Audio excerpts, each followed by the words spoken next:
All right. Welcome, good people. Welcome to the Ujamaa Hour. This is Michael Teckenstrode of the Cola Collaborative, coming to you live on this second Monday of the month. This is Movement Monday, where we broadcast to you from the Ujamaa Hour, bringing you the best in cooperative economics and collective work.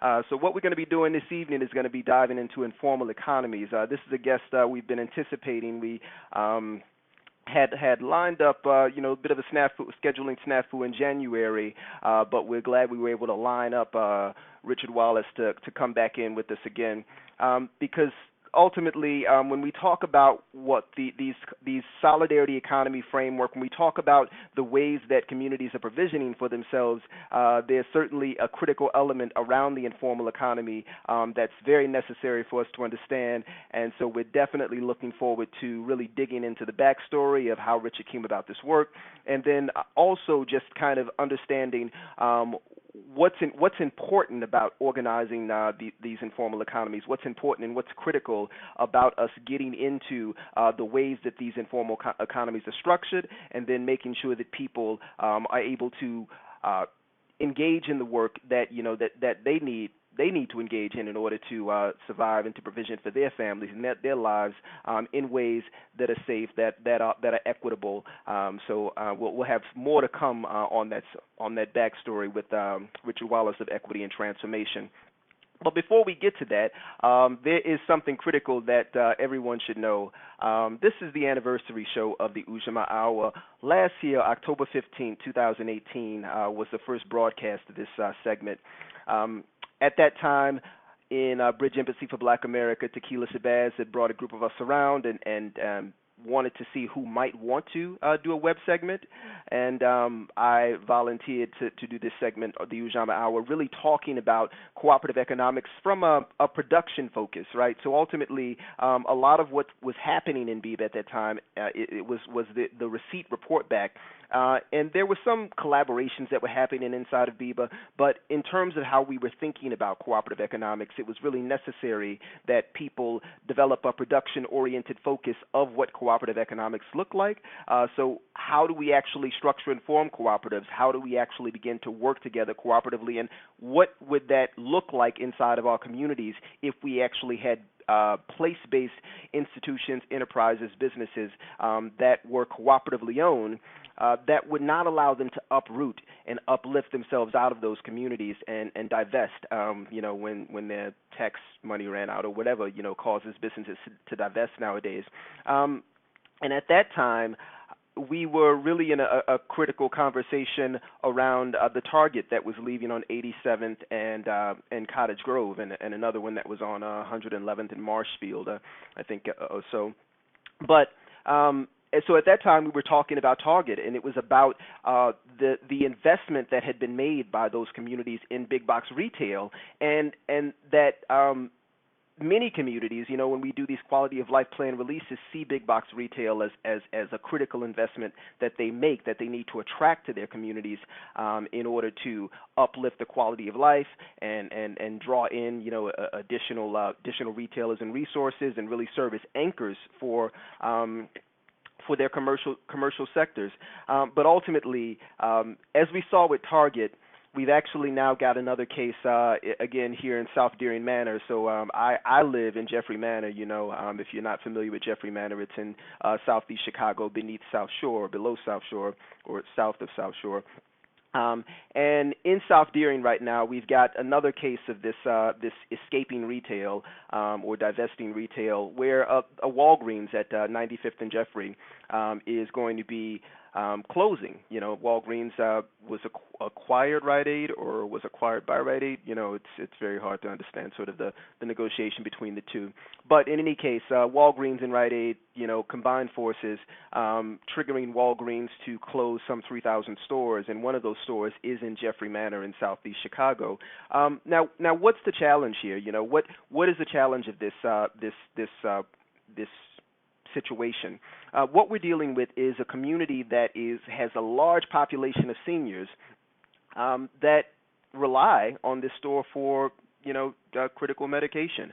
And then when you think about sort of the location of that store in relation to that community and where they have to go to actually address their needs outside of those spaces, you do have a Jules that is relatively nearby. But obviously there's not obviously, but the sort of the Jewel Osco Pharmacy operates slightly different than Walgreens. There's certainly an expanded service set that Walgreens was providing to those populations, and the other nearby locations to that neighborhood are probably about 2 miles, 2 to 3 miles, roughly east or west of the area. So a critical loss for communities, but it's drawing further attention to this challenge that we were issuing last year about these anchor retail strategies, and that it's really critical that we think about how to develop different types of anchor, right? Different types of anchors, a different anchor strategy that keeps other types of businesses, that keeps homegrown businesses rooted in these communities, because ultimately we recognize that chain retail has shifting priorities.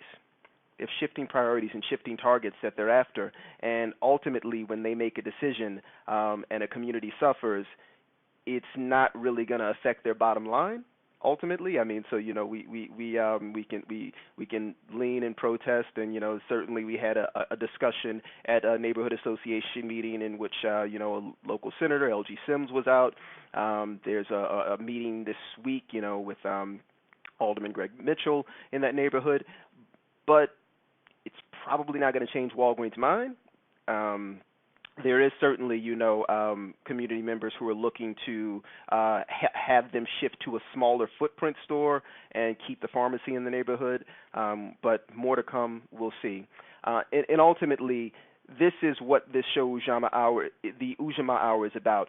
Ultimately, there's a vacuum of cooperative economic education in Chicago, and there are not enough educators who are able to provide people with the skills that they might need to form these type of anchor businesses that could be cooperatively owned, that could be cooperatively capitalized, that would ensure that the people who live in the community have deep ties and deep investments in the business that's being run there. And therefore, you have far less risk of this capital flight when a store decides to up and leave a neighborhood. And so a year later, the Ujamaa Hour is continuing on with covering these strategies as they exist throughout the nation. So, ultimately we've had guests from all over the nation. We've had guests from Texas with 400+1, where Christina Brown and Njera Keith are working on strategies that would expand the opportunities for cooperative housing in black communities, that would expand the opportunity for a nationwide cooperative federation that could potentially funnel resources to other efforts throughout the nation. So that's something that's happening with Black Sovereign Nation and 400+1. We've had Professor Stacy Sutton of UIC on, who talked about some of the work that's happening at the Center for Public Planning and Policy Administration at CUPA. So there's definitely some solidarity economy and some cooperative strategies that are moving out of that institution, and there's lots of work that Stacy has done in terms of researching what those strategies look like in other cities and how they could exist in Chicago. Renee Hatcher of John Marshall Community Enterprise and Solidarity Economy Clinic, which is providing legal structures for businesses in Chicago that want to form cooperatively. So ultimately, what we're doing in terms of both covering people who are enacting these strategies nationally is drawing in best practices, drawing in examples as they exist elsewhere, but also recognizing that here we are forming an ecosystem that can ensure that these businesses have the possibility of forming, of structuring themselves, and thriving. And so ultimately, what we want to do on the Ujamaa Hour is really just draw on those best practices, draw on those examples, and really talk to guests who have a different lens in terms of what the economy should look like, could look like. And for me, it's about a future focus, right? So my work coming out of Black Oak Center for Sustainable Renewable Living and Healthy Food Hub showed me that in terms of the ways that we think about community resilience, we need to think about community resilience in terms of from an ecosystemic perspective, right? And so when we think about the way that businesses are formed, when we think about the diversity of businesses in our neighborhood, when we think about the diversity of economic strategies and the diversity of economies even, so that's something we've discussed in this program. There are multiple types of economies that exist inside of communities. There are relational economies, there are financial economies, there are informal economies. There are all these sorts of ways that people are provisioning for their needs inside of communities. And so with Black Oak Center, one of the things that I picked up is that we need to have a more diverse approach to how we think about community development or how we think about community flourishing, right? And so when we were forming with the Healthy Food Hub, again, one of the things that we talked about often in the Healthy Food Hub was that it was more than a marketplace, right? And what does that mean? That means that people come to shop for food, but there's medical care there. Dr. Jafunza Wright was treating patients right there from the market, right? There is social relationships that exist there. So when people came, they stayed. They hung around for and sometimes the entire day because ultimately they were building social relationships. They were building caring connections with one another. They were deepening their relationships with people that previously they might have just passed by in the store. But ultimately, being more than a marketplace, being a space where community can gather, being a space where communities can solve problems together, that's what builds community resilience. And ultimately, these cooperative endeavors that we're talking about forming here on the Ujamaa Hour and that we talk about biweekly every other Sunday at Cooperation for Liberation Study and Working Group is really about ensuring that we have strategies inside of our communities that can provide us with that type of resilience, provide us with the space for that problem solving. So that's certainly something that we want to continue doing as we move forward, for potentially another year. I got 2 more guests to round out this year, and then we start lining up folks for the next year. So I want to go ahead and just do a quick rundown of some things that have been going on. It's been quite busy since the last time you saw me on this program. So a quick lineup, things that I'm reading: Pleasure Activism by Adrienne Marie Brown. So I'm in a very joyful group with Sacred Keepers, Space Share Lab on that. Unapologetic by Charlene Carruthers. I went ahead and dropped in on a peer mentoring program that has recently launched out of the Chicago Center for Leadership and Transformation under Charlene's guidance, right? We've got degrowth, the vocabulary for a new era. And this concept of degrowth is really about recognizing that the economy and our ecology and nature are tied up together. And so ultimately, if we want to start thinking about what it looks like to have a sustainable future, we've probably got to think about shrinking the economy. That's a challenging concept for folks to wrap their mind around. But, hopefully I can help those folks from degrowth translate this from academic speak into something more practical. And then Joyful Militancy, which is digging into ideological rigidity. So when we have these really rigid, radical positions that actually crowd out the ability for transformative and systemic change, that crowd out the ability for evolution inside of a space, Joyful Militancy is really talking about breaking up that rigidity because ultimately it is destructive to our movement spaces. So those are the quick reads. In terms of what's been up lately, I had the opportunity to visit with some residents in Garfield Park for the Metropolitan Planning Council meeting where they were talking about preserving affordability in East Garfield Park for existing residents. A highly specific title. It was a very interesting discussion because I had previously been invited to Garfield Park to do some cooperative education, specifically around cooperative housing strategies. And at this meeting, Metropolitan Planning Council was facilitating discussion with the existing residents and other stakeholders, members of community organizations, around what they want to do to preserve affordability in their neighborhood.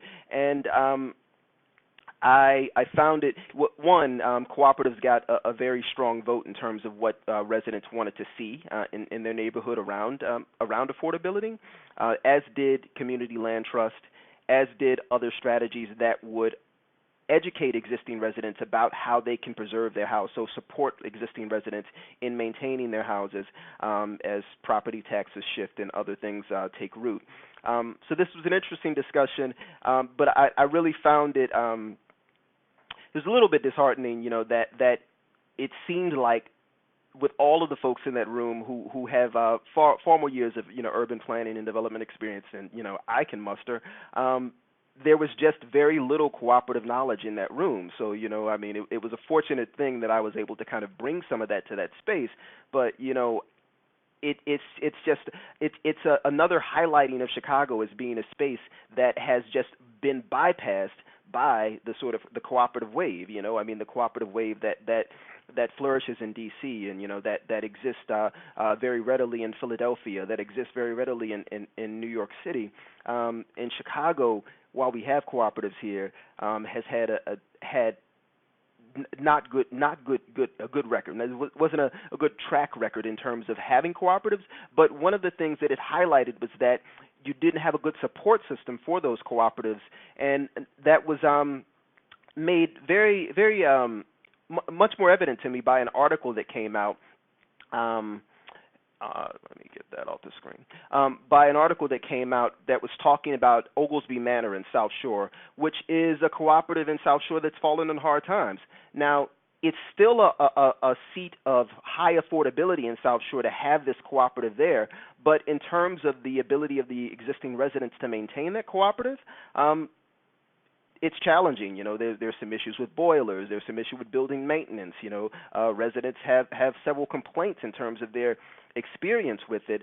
But what it highlighted to me, and what was highlighted at the end of the article was a discussion around the Chicago Community Loan Fund and the Chicago Rehab Network developing something called a Center for Shared Ownership, because ultimately it's insufficient for us to have cooperative endeavors that are isolated, that exist in isolation, right? It's not sufficient for us to just have the opportunity to form a cooperative and then not have a support structure that exists around the city. And this is some of the things that I highlighted to the Metropolitan Planning Council. You actually do need a technical assistance center inside of the city, whether that's some sort of not-for-profit organization that's providing that service, or whether it's actually a city service, like the BACP, the Business Affairs and Consumer Protection Department. You actually need technical assistance to show up and support these cooperatives as they go through their various iterations and their transitions. They will not survive alone. And so that was very much highlighted in the article in the forming of that Center for Shared Ownership, which is a necessary formation. I'm going to skip over, great time at the Eco-Socialism Conference with the Green Party. I will bypass that for the moment. Perhaps I'll come back to that at the end of the broadcast, because I do want to go ahead and switch up to our guest, who joined me at a session at UIC called Urban Edges.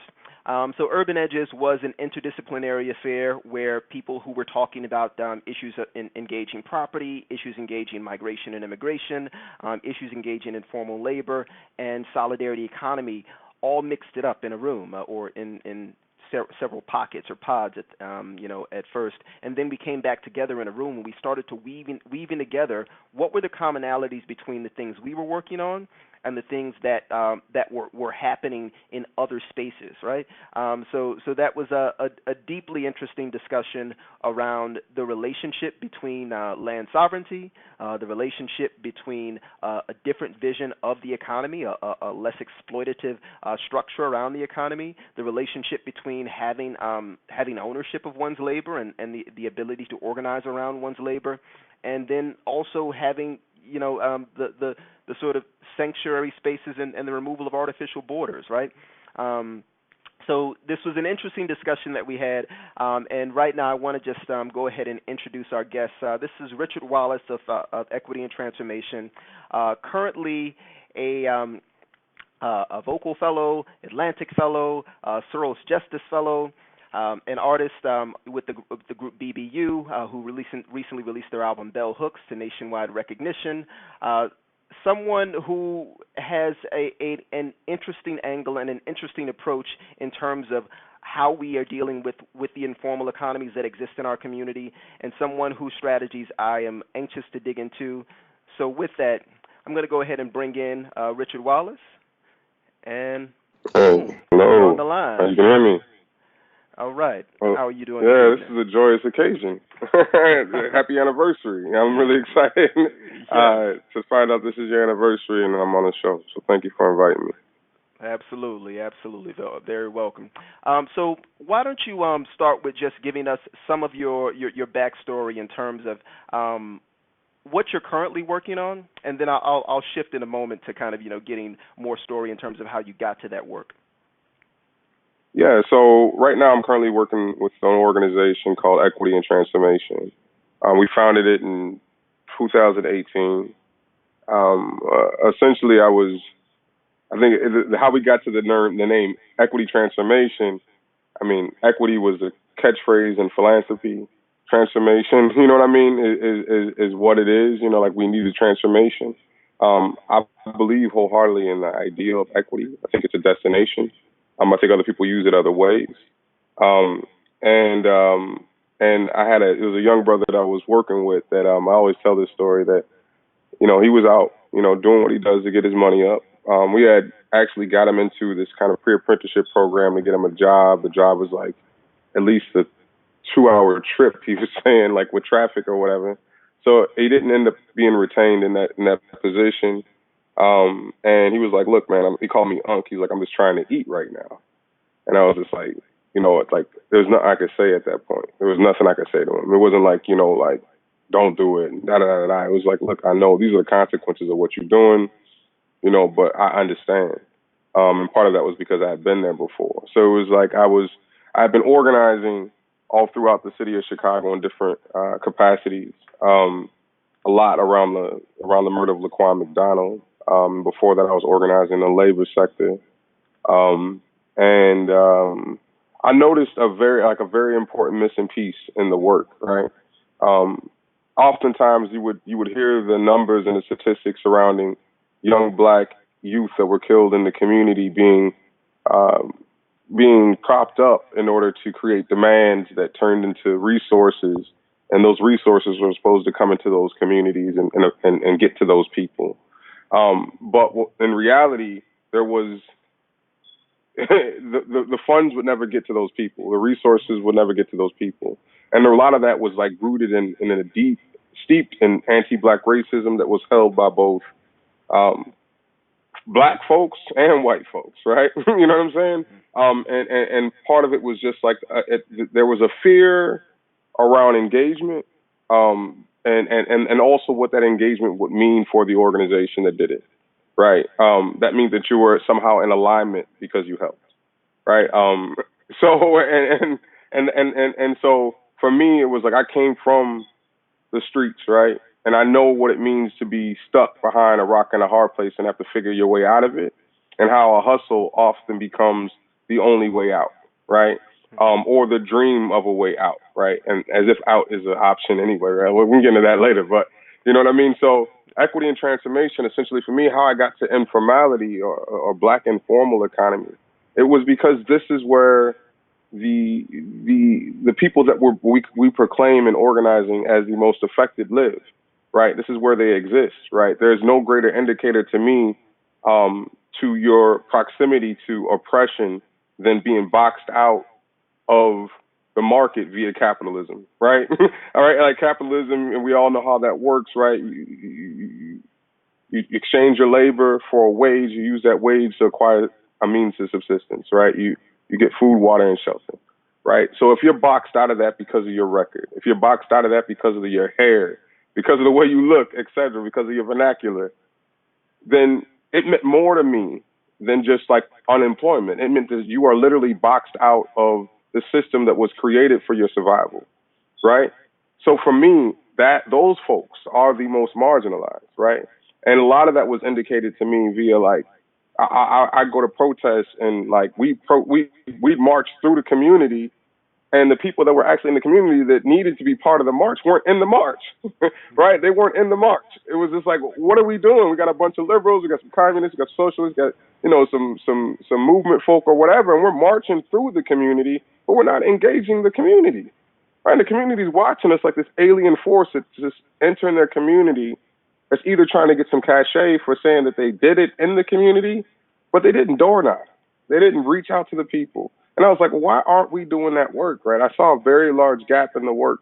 And opposed to being the brother that's in the room like, why ain't y'all got the streets in here? And why ain't they at the table? Like you hear all the time. It was like, why don't you just go do the work, right? Why don't you do it? Like, why don't I do it, right? So we kind of built our equity and transformation to answer that call, right, for the Laquan McDonald's. Let's organize them before the murder happens. Let's bring them in the community. Let's talk about political education so that folks can better understand how and why the conditions are the way that they are in our communities. Let's catch them early, right?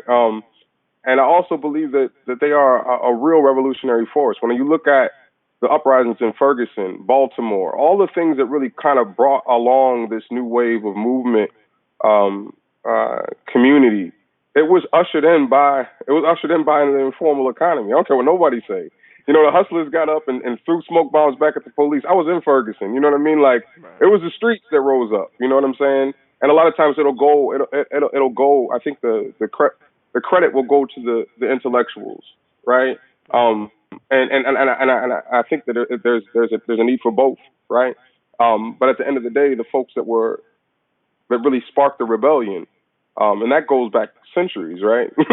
Were the people that were most affected, that were tired. They didn't need an analysis and a lot of metal language in order to say, I'm in pain and this is enough, right? Enough is enough. And then, so it was like that revolutionary force has to be organized, right? You know what I'm saying? Like, that has to be organized, right? The next time that someone is killed on the west side of Chicago, I want brothers to be able to come together and organize. And I also look at organizing itself as a tool, right? Like, it's like something that's supposed to be shared. Just like if somebody that's in the trades or whatever, somebody that's like a seamstress, like, those are skills that need to be shared.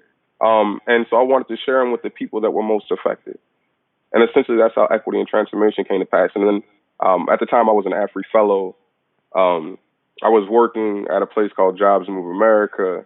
I had a really great job, you know what I'm saying? Like, and I dove off the deep end.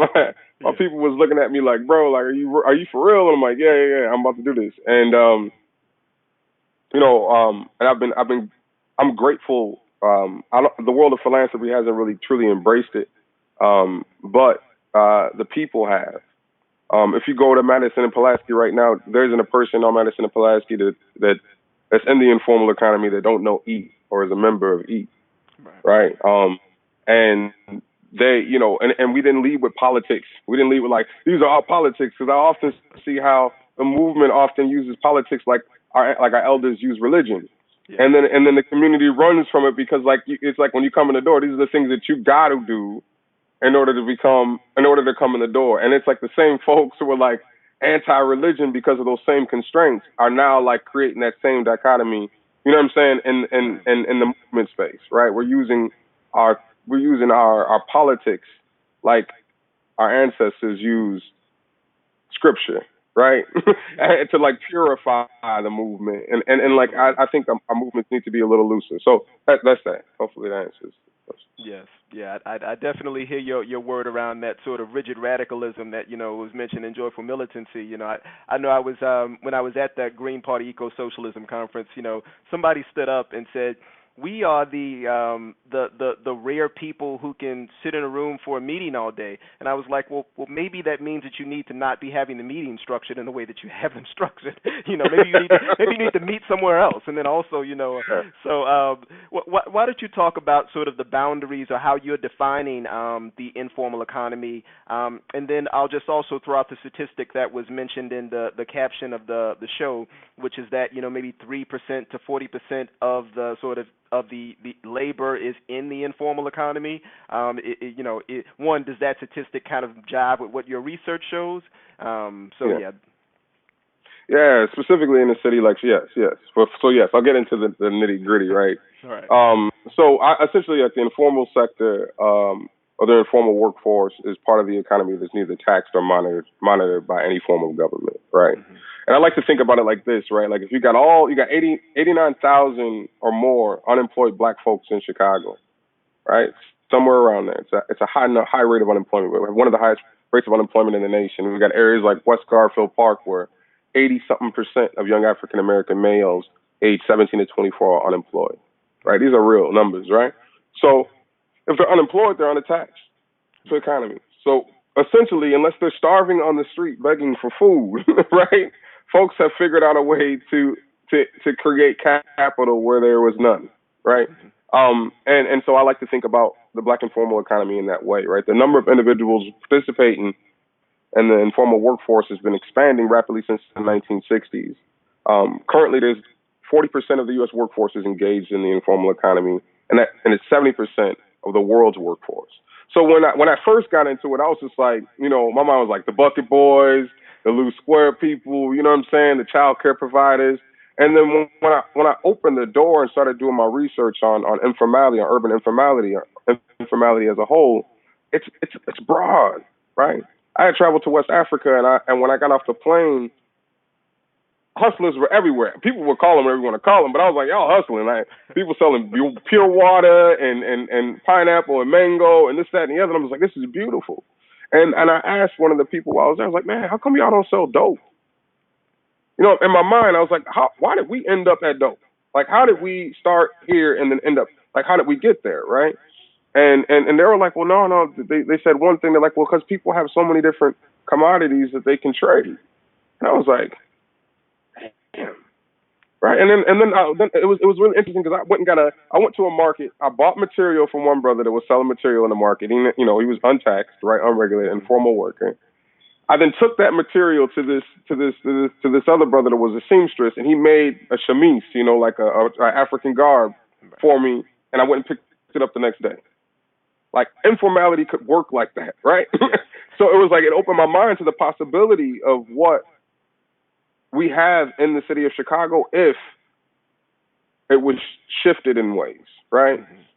So there's two main theories that govern informality, right? There's two kind of trains of thought, right? There's a modernist thesis that asserts that as countries develop, informal activity declines over time, right? And that modernist theory would make perfect sense, and it did make perfect sense for certain populations, right? Like Irish, et cetera, et cetera. They were, Jewish, the Jewish community. I remember there was an area that they called Jewish Town. I'm gonna put it like that for now. But back in the day, you know what I'm talking about, right? So everybody was out, right, hustling socks, whatever you could get. You know what I mean? Like you could buy it right there at this open air market, right off of Roosevelt. But slowly but surely, people turned their informal business into formal businesses, or there were interventions made in order for them to acquire subsistence other ways, right? But for our folks in particular, the modernist thesis doesn't necessarily apply. So when I started reading some of the theories that are based on informality, I realized very quickly that one, there have been no real true assessment of black informality in the United States. When I started to look at a lot of what they call informality, they were looking at domestic workers, and even under domestic workers, under that term, black people have no identity, right? Like, so when they think about informality, they think about dudes selling the elotes, et cetera, like Latino, da da da. But there was nothing there around black folks. I'm like, how? Right? Folks been selling. There's been a candy on the block for decades, right? These things are real, right? The loose square person, these are real. The bucket boys and girls, like, it's real. Like, why is there no assessment of it? So it's like, okay, boom. Like, we also gonna have to do the research, right? So we began doing research, and the other one is the globalization thesis, which asserts that due to globalization, U.S. workers have to compete with international workforce, and therefore informality is increasing and not decreasing, right? And I think it's a little bit of both, right? We view informality through a lens of the globalization thesis and an applied anti-black racist lens that recognizes that black engagement in the informal sector isn't a choice; it's an act of survival, and therefore, to bring about safety and racial equity in Chicago, the informal economy must have a voice in our democracy. So that's what we operate out of, and we come at it through the lens of like I said, black informality. And yeah, and when we started organizing, right, and organizing on the West Side in particular, as of right now. So one of the things that we talk about a lot in Cooperation for Liberation Study and Working Group is really just this, the history of cooperation in our communities. And so, most folks are placing sort of cooperative development at, post-industrial era, 1870, 65 or whatever, or 35, with Rochdale cooperatives. But we recognize that in terms of communities that have been on the margins historically, but also that are drawing place-based practices from their history, that cooperatives have always been rooted in these communities. They've remained rooted in these communities because they didn't have access to that sort of formal economy. So in terms of the ways that you're looking at the informal economy, what do you see, how do you see the sort of evolution of the informal economy in terms of where it's come from? It's certainly, here in Chicago, we've always had folks, that were renting out part of their flat, and dicing up homes to make rooms, right? Yeah. So in terms of how you see the evolution of the informal economy, what's happening to it? Is you said there's no research there. Is it that there's the criminal element? It's being criminalized. Is it that folks get academic and it becomes less respectable? What's happening with the informal economy in the way that you've been seeing it? Yeah, so I think the informal economy as a whole is not criminalized, right? Because you can look at the tech industry and see how it's not criminalized, right? But black people are criminalized, right? You know what I mean? So therefore, what we do then becomes criminalized, right? So, I think in my mind, it makes perfect sense, right? If you live on the west side of Chicago in Austin or in West Garfield Park, where the per capita income's like $20,000 below the average per capita income in Chicago, to buy a bootleg copy of Wakanda, right? You know what I'm saying? If you can, there's no movie theaters, right? Yes. There's no movie theaters. Right. So, to buy a bootleg copy of Wakanda, and, your family deserves to see it too, right? I think, and I'm not an advocate for smoking cigarettes and none of that kind of stuff, right? But I think it makes sense where in a city where cigarettes cost $13 a pack, and you're making below minimum wage and whatever it is that you're doing, to buy 2 cigarettes for $1, right? I think the genius that is at the nexus of black informality in the formal economy is that they're at a stage of survival, right? And that they're creating means to survival in an advanced capitalist country that is consistently criminalizing them for living, right? So it's where I see the future in black informality, right? I think it's genius for a young brother. There was a young brother that came early on with Equity and Transformation. He was a bucket boy. And he said he had filled out 18 applications and got denied 10 or 11 jobs through the process, right? After he got out of jail, he had a child at home, a family that he was paroled to, and he couldn't get his money together. Right, but he also was fearful of getting back into either the drug game or any kind of illicit, right? So he picked up 2 drumsticks and a paint bucket and started drumming on Michigan Avenue.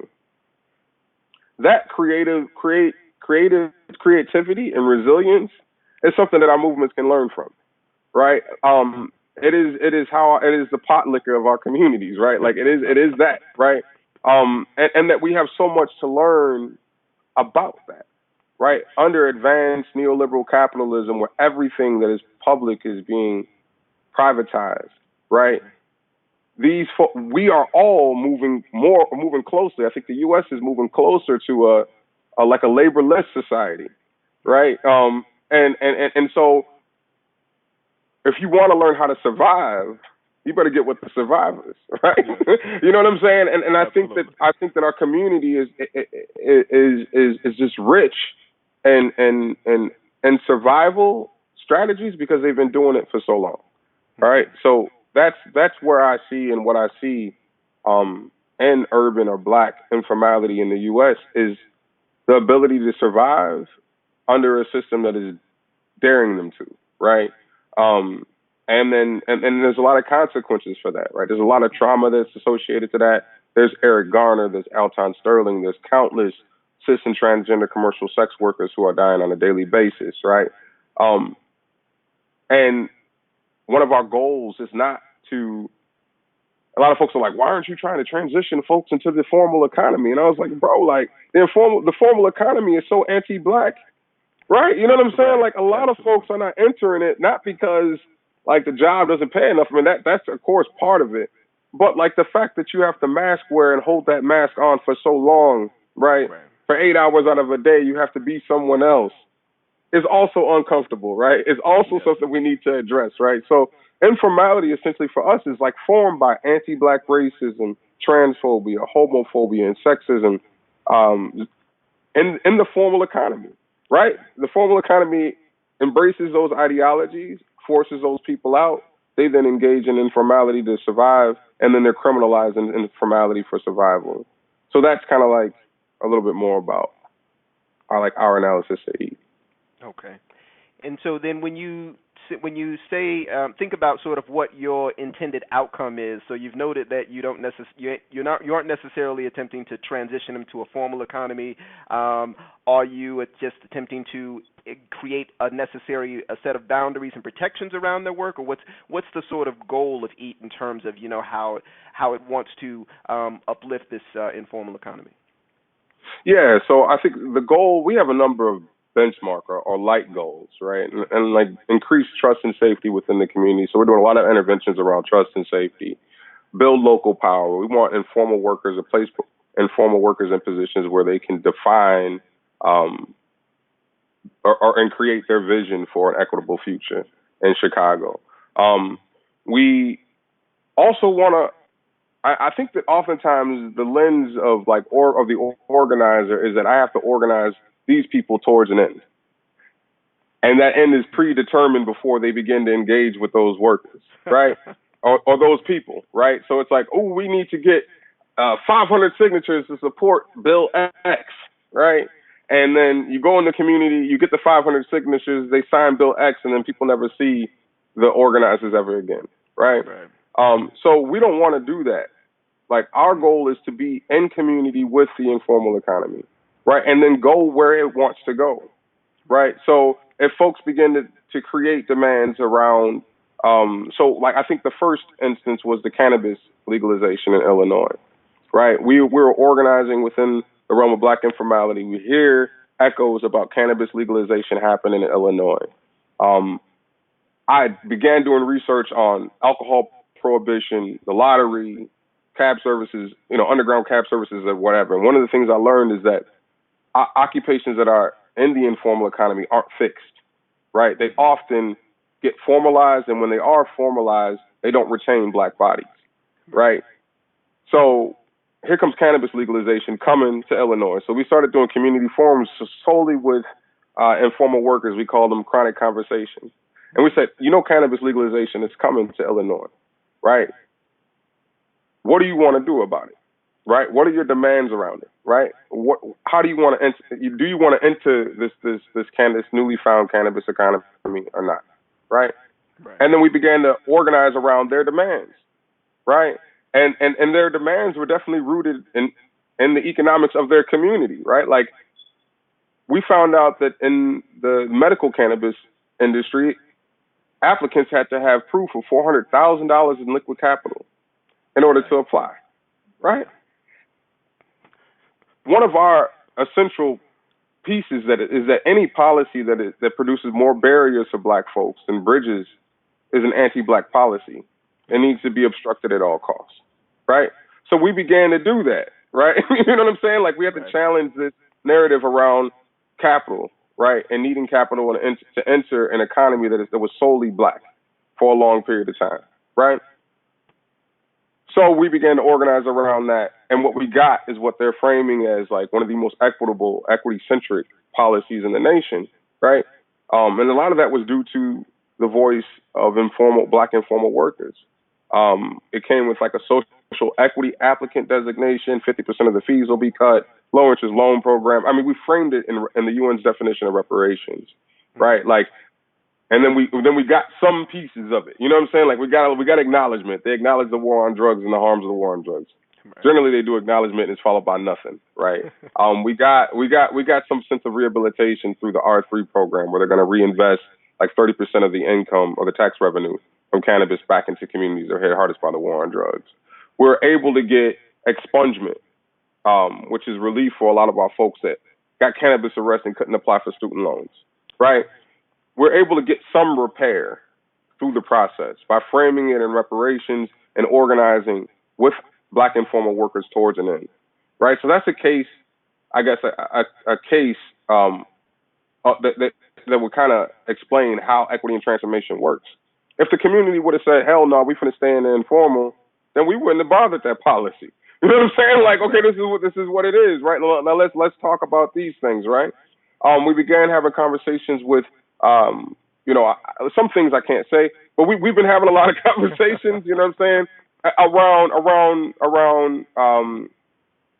how we can circumvent some of the harms that are explicit in our community, right? And working with attorneys around different things that we can move, what's movable, not just in the cannabis economy. I'm talking about in the entire informal sector, right? And part of that was like doing the research to identify what is the scale and scope of Black informality in Chicago? How many occupations exist? What does it look like? What's the pay rate? What does the majority of their income from informality actually go to, right? You know what I'm saying? Like, and it's not like folks is walking around buying Maseratis. You know what I'm saying? Like, this shit is going to either housing, right? It's going to food, it's going to food, water, shelter, and probably childcare, right? Those are probably the top three. So we began doing the research on it. And then I think when we get done with the research, which we partnered with Nick Theodore at UIC School of Urban Planning, to get the research started, we did the first surveying a few months back, and we're waiting on the results. And then taking that and then beginning to build interventions. Because like most organizations that are doing any kind of organizing and they build like comprehensive campaigns, you need the research to back up whatever intervention you plan to employ.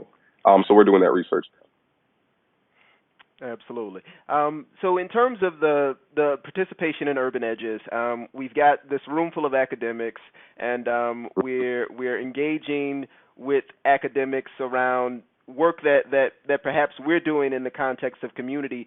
What's your relationship with academia? So you've got the School of Urban Planning that's assisting with the research, but what was your experience of that Urban Edges event, and then maybe your experience with kind of bringing this conversation to academics overall? Yeah, I think it's a necessary space that we have to engage in. I think academia, for whatever reason, hasn't paid close attention to Black informality, right? I think they've taken risk when it relates to like undocumented workers in the U.S., et cetera, et cetera. But when it comes to Black informality, there's like a black cloud, right? Or a cloud. I don't even call it black cloud because there you go. There's problematic, right? There's a cloud over it that just says if you touch it, you are implicated, right? And like I said, but the sickest part about it is that these are the numbers that these institutions, etc., bolster up in order to get funded, right? They talk about we got to do something about young Black men that are dying in Chicago, and those young Black men, if you look at the numbers, most of those folks die unemployed, right? They're dying unemployed, right? So in my mind, they're dying in the informal economy, right? So I think like drilling home and being in those academic spaces, and all in my experience with academia was always, I love sociology, right? I've been a fan of sociology for a long time, and like sociology gave me the ability to kind of pick apart my narrative and understand my story even better, right? And so I love being with the academics, and I love going toe to toe with them. I don't have a PhD, you know what I'm saying? But I want to be in the space with it because I want to learn how you're speaking about it, and also inform and then translate that in ways so that the community can digest it, right? And then be able to be that in between to help facilitate the discussion, because UIC can amplify the voice of Black informal workers in ways that equity and transformation may not be able to do solely by ourselves. They have a larger audience, etc. So it's been a lot of the academics that are familiar with informality have a host of great information on it. It's almost like they've been sitting on it like it's their secret, right? And then there's others that don't, and they kind of just like look at you like, that's interesting, right? And overall, I think that it is like it's part of my work at Equity and Transformation to not only just organize community but also organize academics, and philanthropy and and movement and whatever along the lines of Black informality. Like I think that it's gonna be part. I mean, it's like I didn't think it was gonna be part of my work in the beginning, but now I'm realizing that it is, right? Like I'm gonna have to speak about it. And I think the cool thing is like the fellowships have helped amplify that, because in every description it says working on Black informality, and then people are like, what the hell, like what are you talking about, So I've been absorbing like a sponge any keys, that I find. Any jewels or gems that I find. One of my mentors always tells me, like, if it doesn't apply, if it don't apply, let it fly. You know what I'm saying? And for me, I do that on a consistent basis. It's like, okay, all right, that's cool. Next, and I go through the conversations until I get jewels. And at the Sawyer seminar, there was just a room full of jewels, right? And a lot of folks that were in there came in there to talk about and pick apart what Black informality would look like. And there was a lot of, I think, rigor and motivation around the work that Equity and Transformation is doing. So you kind of feel a little bit, you get a breath of fresh air. You feel a little bit more enthusiastic about the work the more people buy into it, and then you go home and back into the community with that rigor, and they can see it on your face, right? Like look, we're gonna do this. We're gonna do this. We're gonna do this. So that's been my experience with academia. It's like one, and then Nick Theodore's has been dope. Nick was like, I shot him an email, right back, like, let's get started. I was like, what? I had sent out so many, proposals to universities, and they were just like, no. Well, thank you for the detailed description, but at this time we're focused on this, we're focused on that, and I don't take it to heart. Just got to keep doing it. Like if folks are getting up and drumming on buckets, in the rain for cash, I can continue sending out these proposals, and then Nick Theodore answered, and that was definitely through one of our board members, Stephen Pitts, and Barbara Ransby is also on our board. So the folks that have kind of mentored me in this work are also support me in this work, which then makes people that are in academia take me a little bit more serious, Absolutely. So that's been it. Okay. So you've touched lightly on, maybe some engagement with the criminal justice system and sort of your history, and just you've talked somewhat about how that's informed you, but, what's the sort of, some elements of that experience that you might care to share? Yeah, I mean, I came, I was a hardhead, I guess getting back into like my story, right? Like my mom is Reverend Doris Green, founder of Men and Women in Prison Ministries. Back in the 80s, she was working with Mother Consuela York, and she founded this ministry. And I remember she came home, saying she had quit her job, and we were like, what? You know what I'm saying? Like, what does that mean? Like, we were already eating Aldi brand cereal. Like, what like, what does this mean, right? And she's like, she's going to follow her heart and follow the Lord. And she got evangelized as a reverend. And I remember her trying to preach and minister, and them being like, no, you can't minister because you're a woman, right? And then she found her space ministering behind the prison walls, right? So she had me plugged in, and then my stepfather, Mike Smith, was serving a 32-year. He was serving a life sentence. You know what I'm saying? And he really politicized me, right? Like he would send me, an autobiography of Malcolm X and, Souls of Black Folk and Anti-Diop, Civilization of Barbarism. I'm reading this stuff at like 13. You know what I'm saying? Like it was wild, boy. And then I think there's nothing better than learn to experience, right? I thank God for everything that I went through. Like I ended up going getting a host of charges, getting locked up as a juvenile, serving juvenile to life at IYC St. Charles. I graduated from high school out of in the joint. Um, got out, went to Northern Illinois University, was still somewhat maladjusted to life. A lot of my story um, was definitely in like trying to find my identity in the screens and in the music that I was listening to, and thinking that my blackness was already pre-prescribed for me, and then jumping in those shoes and being like, man, they don't fit me. You know what I'm saying? But having to go all the way through it, through with it, right? So when I was in the streets, I was really in the streets. But I was a corny dude in the streets. You know what I'm saying? I was corny, and it's okay. Like I was always like the guys would be like, yeah, you stay back on this one, man. You hold down the house, man. You ain't gotta go out in the street. You just stay here. You know what I'm saying? Right. So like the brothers that were around me, like I was in the joint helping people get their GED. You know what I'm saying? Like helping them through their math. You know what I mean? Like whatever. I always was somewhat I love books. I love theory before I knew I loved theory. And I was confused. I was walking around with that double consciousness, really just becoming what I saw me reflected in other people's eyes. My first trip to the joint was when I also said, like, I embraced the monster, right? Like the world had predicted me to be one. Yeah. I went to jail. I came out. I'm facing the world, and the world was looking at me like a convict, right? And there was nothing else I could be but that, right? And it took years of that experience before I began to heal from that experience, right? And it took people like, I don't know if you know a brother named Dr. Charles Knox. Yeah. Dr. Charles Knox. Yep. And my pops didn't play neither though. He would send brothers from the joint to come get me, like send your corny butt, go sit your corny butt down somewhere, And they had to do it over and over and over again. It really took a community, right? And it took my mom, writing me letters. And I remember the last day that I was really out in the street, she called me and she said, "Are you done yet?"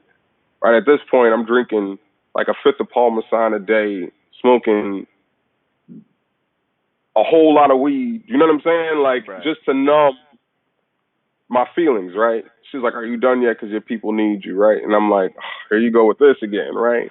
And I remember coming home, and getting sober. I think that was one of the biggest parts of my story. Is like getting sober was key for me because the first revolution was an inward one, right?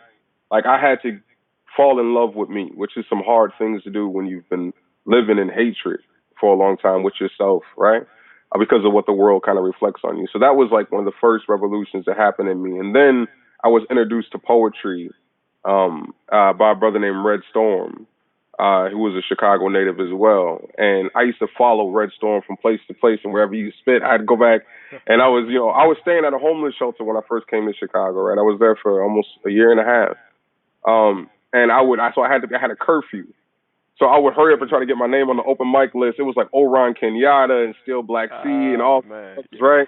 And I would go see them, and I'd be like, "Ooh, I'm gonna spit." And then I got up there and spit, and they were like, "Yo, you epic," and I took on the name Epic, right? And so like art became my first resilience practice, right? Mm-hmm. And I was like, and I was really great at what I did. So the art kind of like informed my politics.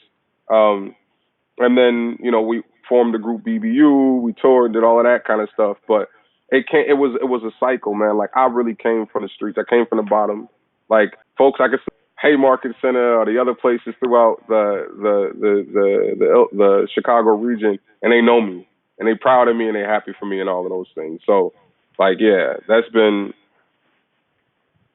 really how my politic was formed. And then going to Roosevelt and studying sociology with Leon Bailey and Heather Dalmadge, and them just really instilling in me both patience and the ability to think out loud. Really gave me the ability it gave me purpose in ways that I didn't know before, outside of just music, right? So that's kind of like the story that kind of propelled me into this work. But when I think about, I was homeless for years, didn't have a job for years and survived. And I'm But like, where are those stories in this broader movement for Black lives or whatever? Where are those stories? Where are those narratives? And the part that really drives me now is that if I could change, they, you know, if I could change, if I could yeah, get it right. It isn't yeah, about changing. I don't want you to change materially or any, but right. heart and mind, right? If I can change, then other folks can as well. They have to be grabbed, and it has to be multiple grabs. And you have to be patient, and you got to walk with people from point A to point Z. You don't just tell them where Z is and expect them to land there. You got to walk there, walk through their contradictions, walk with them through the slips, the falls. And I think the Equity and Transformation is an organization that is at pace with community, and we want to grow at pace with the community. So that's a little bit about the dirt. You know what I mean? All right, that's fantastic, fantastic. So you touched upon BBU there. So tell us about BBU. You know, how does your activism interact and engage and exchange with your art? You know, I recognize that we have lots of activist artists in this city. You know, what's the relationship between those two spaces for you? Well, it was. I mean, it was my first adventure at organizing, really. Right. BBU was a politically conscious rap group that kind of formed in like 2013, somewhere around there. Hmm. And you know, at first I was just a poet. I also used to rap back in the day, so I started rapping. But we were daring, right? We wanted to we envisioned a world um, where Black people were free. So we were Right. somewhat punk, hip hop slash juke. You know what I mean? Like we had our big song Shadow Dancing where all we do is juke, right? Like, and we're trying to put our politics um, on display. And I think a lot of times what we were doing in BBU was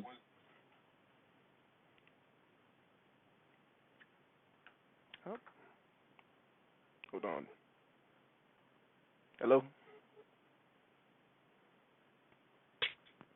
Oh. Oh. that showed up in our.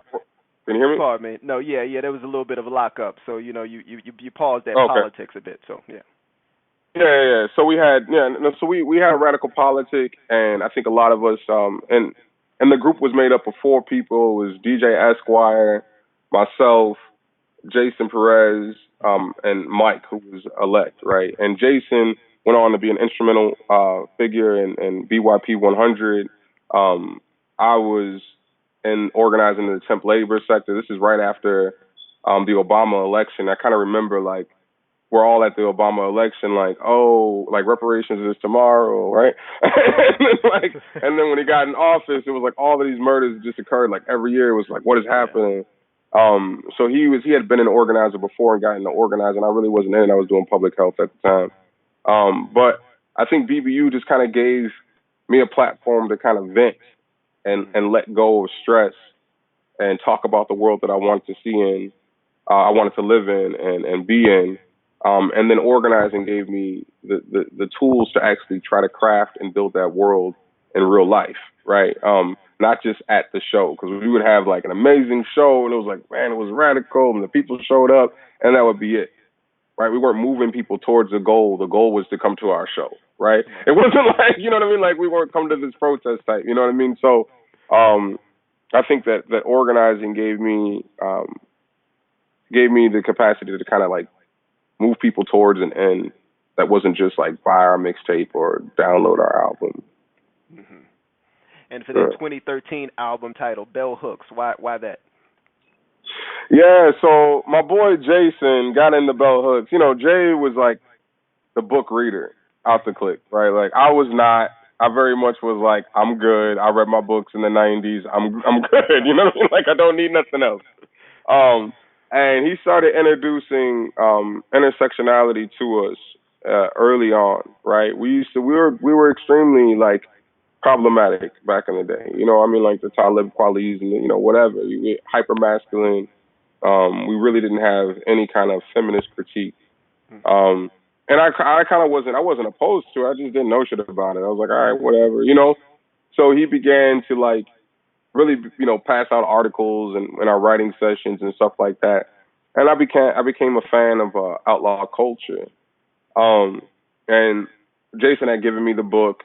We'd all began reading Bell Hooks, so we really wanted to frame the album in a way that was um, like calling out to community to really pay attention to what Bell Hooks was saying, right? Using we had a nice little fan base or whatever. We had played Lollapalooza, right? So we had a wave, and it was like, how can we draw attention to this narrative that's coming, right? And this is before we all had internalized our politics, right? Bell Hooks is deep. It's a lot of work to get to that place. You know what I'm saying? And I'm not there yet, But at the same time, at that time, I think just off of reading it, understanding it, and being like, yo, this is a framework for a world that we can believe in. We're gonna promote this, right? So we named it Bell Hooks, and then we got like dogs because we had our our album release party, and we didn't book like no female artists right as openers, and like FM Supreme and like all of the Chicago the sisters there in hip hop was like, yo, that's whack. Right, and they held us accountable for it, and we had to pay our just due for that. But that was like it was an eye opener, and I think Bell Hooks really just kind of took a wave and pushed our album. I think Bell Hooks even like retweeted us, and we all geeked out over it. You know what I mean? So yeah, that's Bell Hooks. Absolutely. A couple of quick hits before we go. Some hot topics of the day. Reparations. Yes, now in full. There's so much going on about reparations, brother. You know what I'm saying? I'm for reparations. I'm pro reparations. The Movement for Black Lives, we just released a toolkit on reparations. You can just Google Movement for Black Lives reparations, and the toolkit should pop up. I've been part of both writing sessions on what reparations should look like, and I've been in think tanks and on calls with groups like in Cobra, and there's some great leadership in the Movement for Black Lives, like Montega, Marbre, Rachel Hellsberg, and there's a lot of groups and formations that are kind of debating this reparations call. I would love to see it happen in our lifetime. I don't know if it's gonna happen in our lifetime. You know what I mean? At the scale that we want it to happen at. But I think that we need to continue to push that demand. And I think that people are giving it lip service right now. It's getting some attention, like in the DNC. But they'll agree to anything right now in order to get in office, right? And we always know how that happens. So I'm for it. Okay. Where are you at on reparations? I want to know. Where am I at on reparations? I too am for all forms of repair, including financial. I am schooled in a philosophy that tells me not to anticipate it. So in terms of the way that Black Oak Center talks about community resilience, in terms of how you plan your garden or plan your ecosystem, you don't necessarily anticipate that it's going to be 4 inches of rain, today. You just kind of recognize that whatever the seasons are right now, you plan for the seasons as they are now. But you are also, one of the things that I've been talking to folks about is just that how do we make sure that we put structures in place so that, if the floodgates do open up for this thing, that we actually have the capacity to manage that sort of flow, right? That's the sort of challenge that I'm working with folks to just think through. Like, we need this cooperative infrastructure, we need this collaborative infrastructure, and some things in place so that whatever comes down the pipe, we are prepared. Yes, have you read Carol Cruz's Revolution or Rebellion? That I have not. Okay, and that he begins to discuss like the I think he terms it as middle class integration versus cultural decolonization, right? And that being the problem with the Negro intellectual is this idea that if we could only ascend to middle class purity, right, then we would all be safe in the middle class somewhere, right? And that the real work is around cultural decolonization, right? Like getting some of how capitalism has colonized us in ways, right? Like the idea that I need capital to survive, and if I got this big check, I'm gonna ball out, buy these commodities, and give it right back. You know what I'm saying? Right. Like that is where I think at the core. I also think that our demands need to be met with alternatives, right? And working on the alternatives. So we say close the jails and we don't create an alternative, they'll create it for us, right? We wait for the state to create it, and then boom, it's like, oh, they created another carceral system. It's like, 'cause that's all they know how to do, right? Like that's what the state does, right? It's gonna create another institution. So like, I think around the demands for reparations, and as we grow towards like making that a more visible piece, I think that the work going inward into the community has to be as strong, right? Around solidarity economies, around informality, around trade economies, et cetera, et cetera. We can alleviate the need for capital in ways, and there's a lot. I can't even talk about land because that's just a big, that's a big blah, blah, blah, you know. And I'll take a whole day, but yeah, I'll do the job. Exactly. Yeah, free the land. Yes, absolutely. So I know where Ed Whitfield stands on it, but where do you stand on universal basic income? I just got out of a convenient. Did you know I was with Ed? Did Ed text you just now? Universal basic income.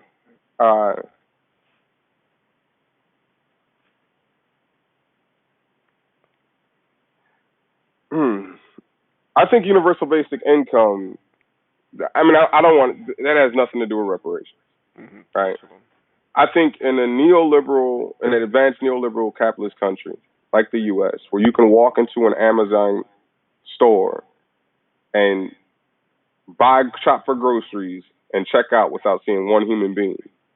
I think with the rise of automation, mechanization in the U.S., automated forms of labor, the lack of industrial occupations, one of the highest racial wealth gaps in the nation, that universal basic income makes sense, right? It doesn't fix anything. You know what I mean? Like I think but I would love to see what our people could do with it. I think we're way more creative than the trope that's allowed or associated with the recipient of the check or the income has given us, right? Like I think that we often think about it like, oh, well, we just take the check and da da da. I don't know. Like I know folks that use stamps in multiple ways. You know what I'm saying? Like and use food stamps in multiple ways, right? And I don't know what kind of creativity could come from that. And I would like to see where it would go. But yeah, I think that's my soft answer on universal basic income. All is well, yes. So Ed always says, give me the cow and not the butter. You know what I mean? Exactly. I'm dealing with Ed soon though. Shout out to Ed Whitfield. Absolutely. And then just this last one, the informal economy as a liberated zone. So, one of the things that I talked about at Urban Edges was this possibility that, some of the strategies that are being implemented in places like the Healthy Food Hub, and in other spaces are these sort of liberated zones where we are testing these strategies that of what it looks like beyond capitalism. So, the informal economy as a sort of liberated zone. Yes. I think everything is good, right? I think that history has proven to me the challenge of sustaining alternatives under advanced capitalism, right? So part of me is like capitalism has to fail in order for these to succeed, right? And then like, so I get it, right? Like I get it. I also know what happened to a lot of the co-ops that existed, black co-ops that have existed historically, and a lot of what we call like protected zones that were destroyed intentionally via anti-black racism in the U.S., right? So I think like I'm all for it. How do we protect it, right? Are we going to have real conversations about how we're going to protect our zones, right? Because it's not going to happen with like just calm conversations, right? Like it's going to be like legit. We're going to have to protect our zones. I'm with it. You know what I'm saying? 100%. I think it's going to call on like having real conversations about protecting our zones. And I think if we protect what exists now, we get closer to that, right? I think a lot is about like in the now. We can begin to build alternatives for like policing in our communities and stuff like that. And I would love to know and begin to work with people that are thinking about how we do that. Because as we have demands again for like